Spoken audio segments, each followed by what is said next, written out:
नमस्कार, मैं हूं प्रियंका और आप देख रहे हैं राष्ट्रीय जगत विजय न्यूज।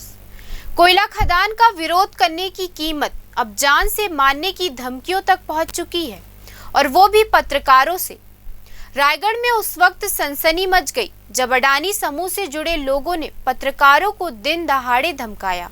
जिलाधीश कार्यालय के बाहर पुलिस की मौजूदगी में पत्रकार सिर्फ सवाल पूछ रहे थे, जवाब में उन्हें गुंडा कहा गया और विरोध करने पर जान से मारने की धमकी तक दे दी गई। ये वही पत्रकार हैं जिन्होंने कोल माफिया के खिलाफ लगातार सवाल उठाए हैं और अब उन्हें डराने की कोशिश हो रही है। चक्रधर नगर थाने में इस पूरे मामले की शिकायत दी गई है।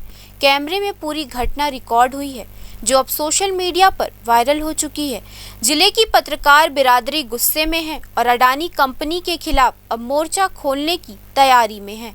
सवाल बड़ा है, क्या सत्ता और कॉरपोरेट के गठजोड़ के बीच पत्रकारों की आवाज कुचली जाएगी? क्या रायगढ़ में अब सवाल पूछना भी जानलेवा हो गया है? फिलहाल इस खबर में इतना ही। देश प्रदेश के खबरों से अपडेटेड रहने के लिए हमारे चैनल को सब्सक्राइब करें और नए खबरों के नोटिफिकेशन के लिए बेल आइकॉन जरूर दबाएं। नमस्कार।